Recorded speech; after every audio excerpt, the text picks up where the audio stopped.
পরের বাড়ির মেয়েকে অতি সহজেই সবার সামনে ছোট করা যায়। কখনো ভেবে দেখেছেন আপনার নিজের মেয়েকে যদি সবার সামনে কেউ অপমান করে তাহলে কেমন লাগবে আপনার?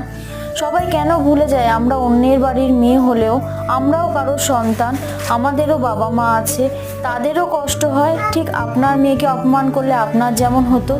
আচ্ছা, আপনিও তো কোনোদিন এরকম কষ্ট পেয়েছেন, তাহলে সেম জিনিস আপনিও করলেন, তাহলে তার সাথে আর আপনার সাথে তো কোনো তফাতই রইল না। যে অপমান করে সে অপমান করতে করতে ভুলেও যায় সে একটা মেয়ে।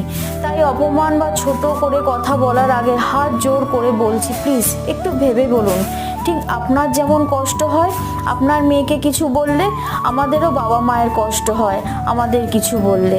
ঠিক সেদিন আপনিও যেমন অপমানিত হয়েছিলেন, আমরাও হই অপমানিত। ভিডিওটা ভালো লাগলে বা কথাগুলো ভালো লাগলে প্লিজ লাইক, শেয়ার, সাবস্ক্রাইব করে যাবেন। চলুন আজকে